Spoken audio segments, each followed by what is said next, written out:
पुत्री उत्तरा, मैं तुम्हें वचन देता हूं कि जब तक रणभूमि में ये गंगा पुत्र खड़ा रहेगा, तब तक तुम्हारा सौभाग्य और तुम्हारा सुहाग दोनों पर कोई आंच नहीं आएगी।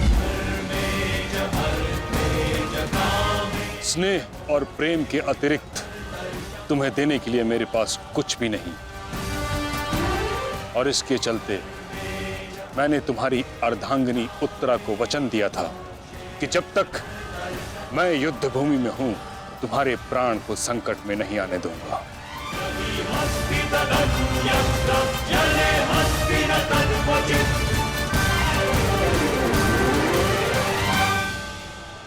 ये क्या कह रहे हैं पितामह? ये युद्ध है और ये हमारा शत्रु, इसकी रक्षा नहीं करनी है, आपको इसका वध करना है। मुझे भली भांति स्मरण है दुर्योधन कि मुझे क्या करना है और क्या नहीं। तुम्हारी ओर से युद्ध करना मेरा कर्तव्य है, परंतु किसका वध करना है और किसका नहीं, यह मेरा निजी अधिकार है। पितामह, यदि आप इसी प्रकार पांडवों के मोह और वचनों से बंधे रहेंगे तो हम ये युद्ध हार जाएंगे पितामह, और यदि ऐसा हुआ तो उसके दोषी केवल आप और आपके ये वचन होंगे। मेरे सामने से चले जाओ पुत्र। क्षमा कीजिए पितामह, जिस प्रकार मेरे प्रति आपका प्रेम भाव आपको मुझ पर आक्रमण करने से रोक रहा है, उसी प्रकार मेरे परिवार के प्रति ये मेरा कर्तव्य है कि मैं आपको आगे बढ़ने ना दूं। मैं तुमको क्षति नहीं पहुंचा सकता पुत्र, परंतु इसका अर्थ ये नहीं कि मैं आगे नहीं बढ़ सकता। सारथी,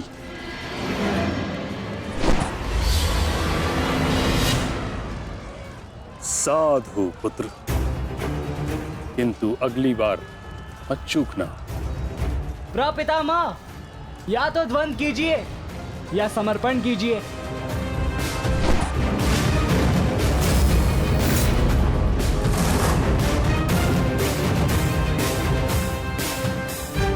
बस करो पुत्र।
मुझे रोक पाना भी सरल नहीं है पितामह। उत्तम अभिमन्यु, अति उत्तम।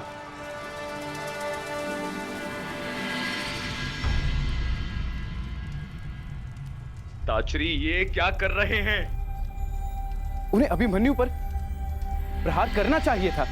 नहीं महाराज, जिस प्रकार से महामहिम भीष्म हमारी कौरव सेना के साथ युद्ध में भाग लेने के लिए वचनबद्ध हैं, उसी प्रकार से उत्तरा को दिए वचन से भी बंधे हुए हैं महाराज।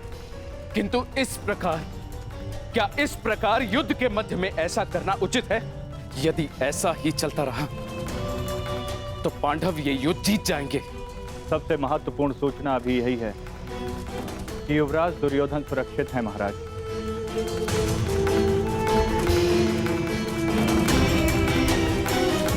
और राजकुमार अर्जुन उनकी ओर बढ़ रहे हैं महाराज।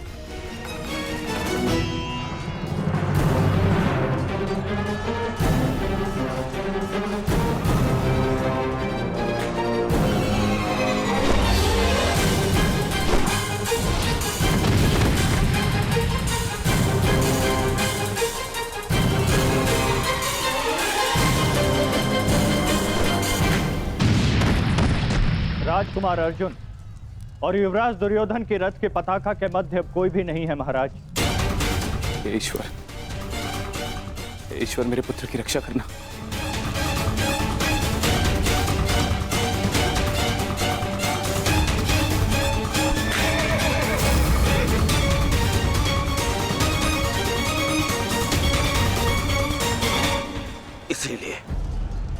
इसलिए मैं पितामह के स्थान पर कर्ण को चुन रहा था मामाश्री। इसीलिए मित्रकर्ण इनके भांति वे पक्षी युद्ध तो नहीं लड़ता, इनसे नहीं होगा मामाश्री। हमारे और बाकी महारथी कहां है?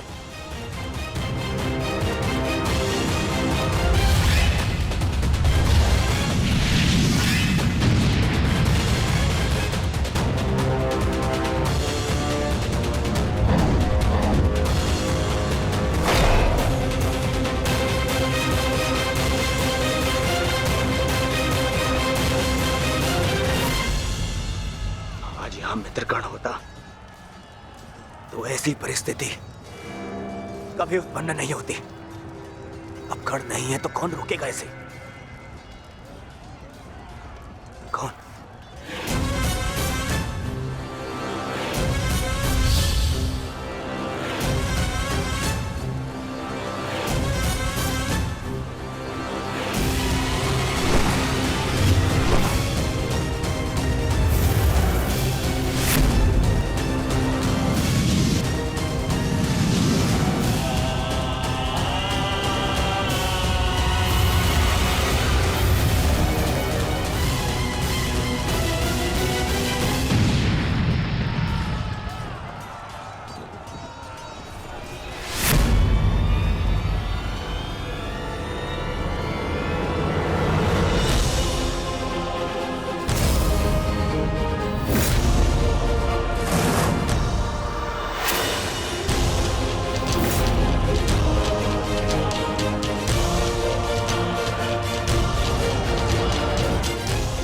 मेरे मार्ग से हट जाओ विष्णु। आप भूल रहे हैं महारथी, मैं उस वीर का अंश हूं जिसका रोम रोम आपको परास्त करने में सक्षम है।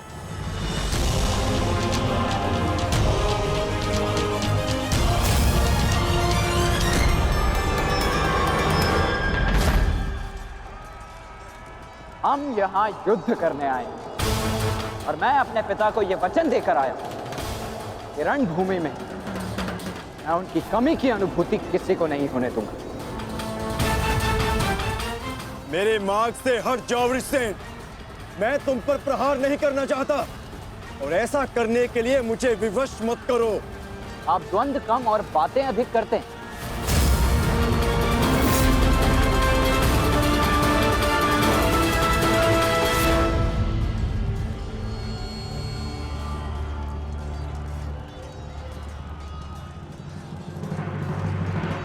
पार्थ, यदि तुम इस युद्ध को आज ही समाप्त करना चाहते हो तो एक बात का स्मरण रखना, सूर्यास्त्र होने में बस कुछ ही समय शेष रह गया है।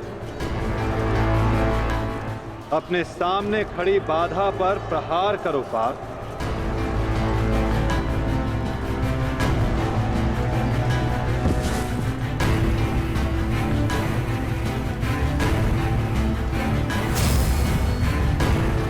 ये मेरी अंतिम चेतावनी है वृषसेन।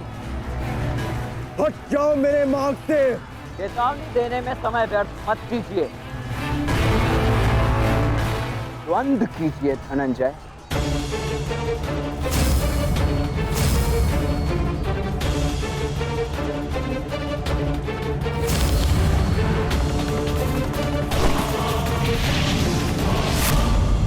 वृषसेन,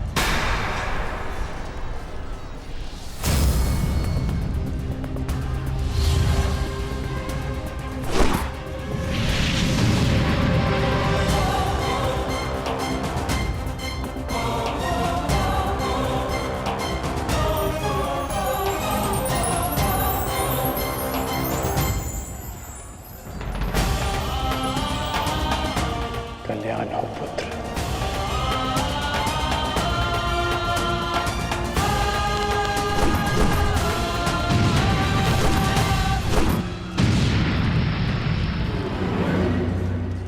तुम्हारा पुत्र तुम्हारे ही भांति कुशल योद्धा है कर्ण।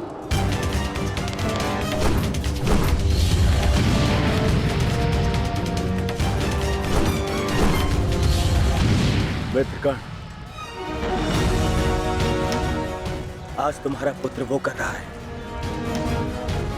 जिस पर तुम्हें गर्व होगा।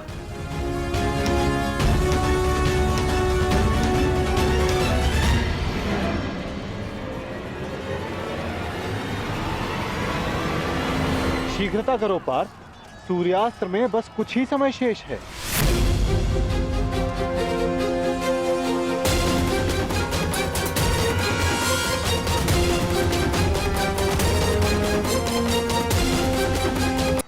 शीघ्रता करो पार्थ, सूर्यास्त्र में बस कुछ ही समय शेष है।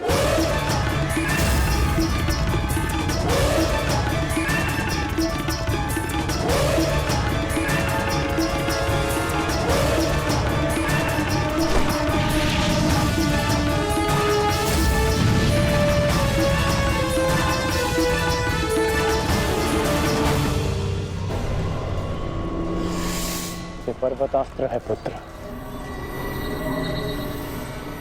मुष्टिकास्त्र का प्रयोग करो।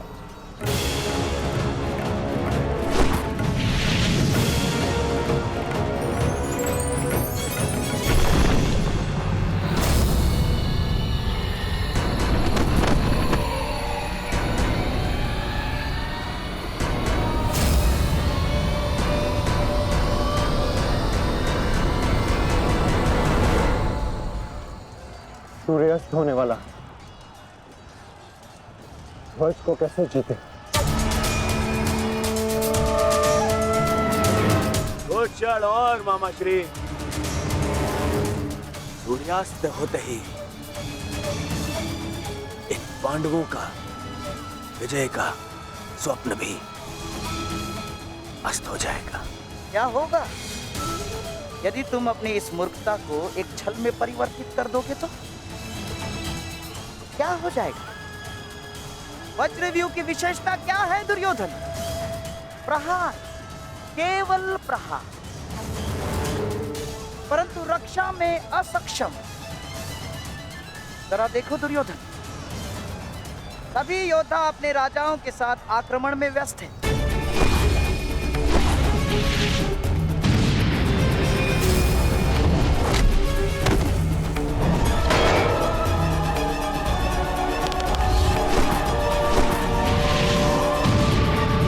बिना किसी रक्षा नीति के हम इसका लाभ उठा सकते हैं दुर्योधन। क्या होगा यदि तुम धर्मराज युधिष्ठिर को बंदी बना लो तो?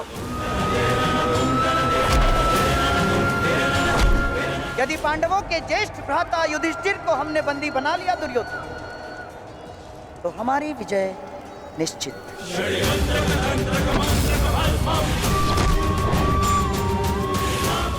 साम दाम दंड भेदे अस्माकं विजयं निश्चितम्।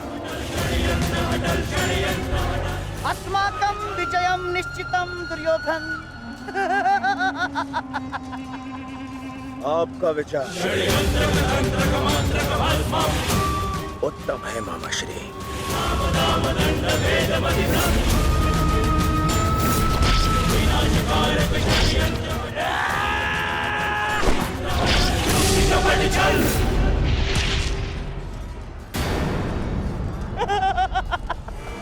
असमान अस्त्रों के साथ द्वंद्व करना नियमों के विरुद्ध है धर्मराज। स्मरण है ना आपको? मामा श्री, सामने आकर द्वंद्व कीजिए, कायरों की भांति नहीं। युधिष्ठिर, उसके लिए मैं हूं ना, मैं उपस्थित हूं।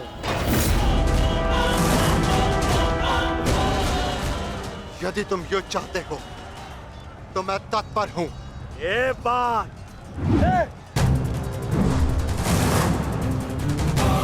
परंतु स्मरण रखना,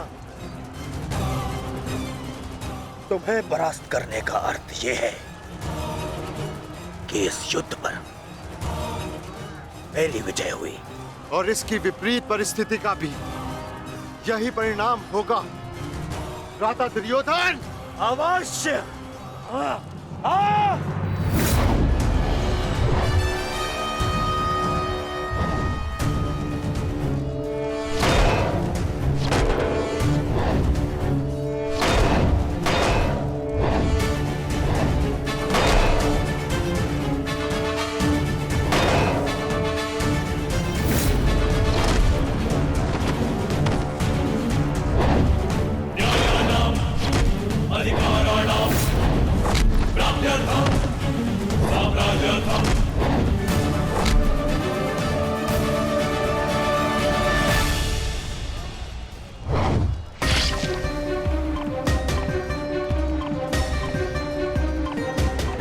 साधु पुत्र, साधु।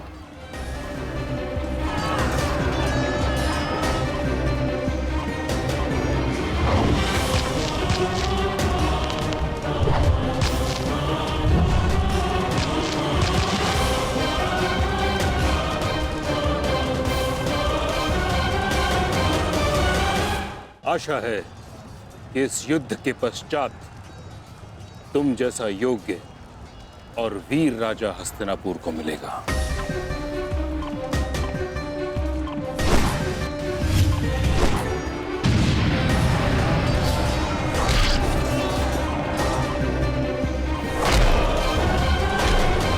अरे अरे अरे सहदेव, कहाँ चल दिए? शुभ कार्य करने जा रहे हो ना?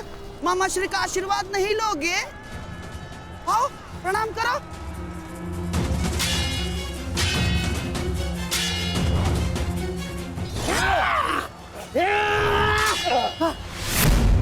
षड्यंत्र रचते समय आपकी तलवार जैसे जीप तो बहुत चलती है, मगर आज आपकी तलवार कैसे फिसल रही है मामा श्री?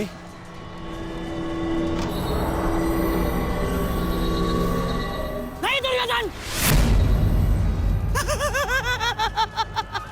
वो क्या है ना सहदेव, हर वस्तु अपने समय से चलती है।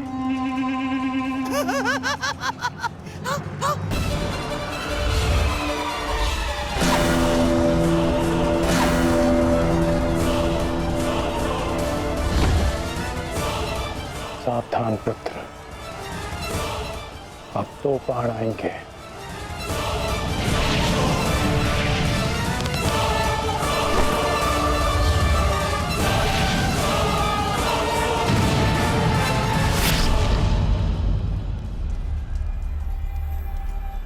क्रोध से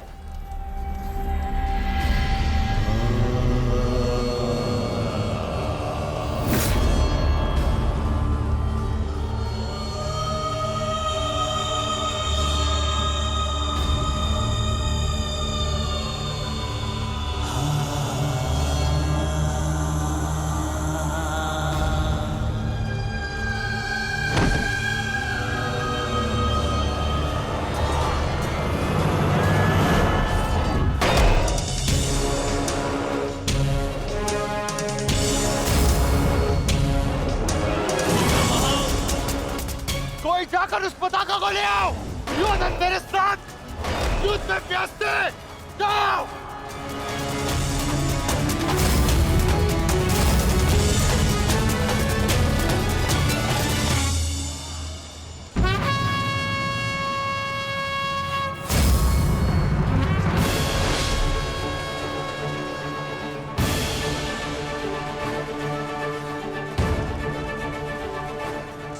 केवल तेरी अंतिम चीखें सुनेंगे युधिष्ठिर, अंतिम चीखें।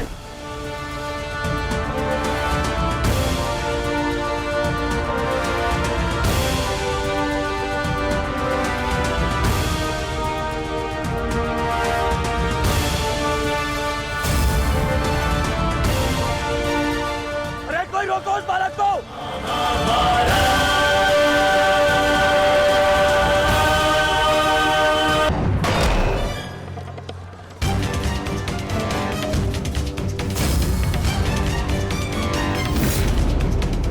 जाकर उस पताका को ले आओ। दुर्योधन मेरे साथ युद्ध में व्यस्त है।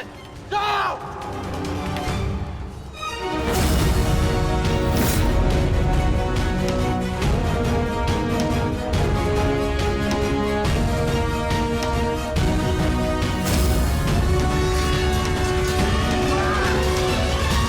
वृषसेन के लिए ये प्रहार पर्याप्त है माधव। दुर्योधन के ध्वज को अपने अधीन करके इस युद्ध का अंत करते हैं। चलिए माधव।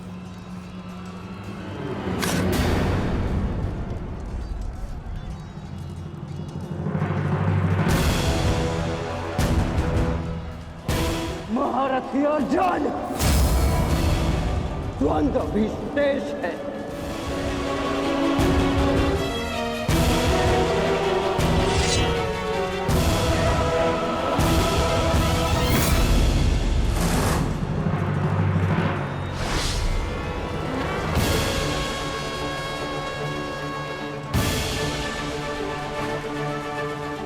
सब केवल तेरी अंतिम चीखें सुनेंगे युधिष्ठिर, अंतिम चीखें।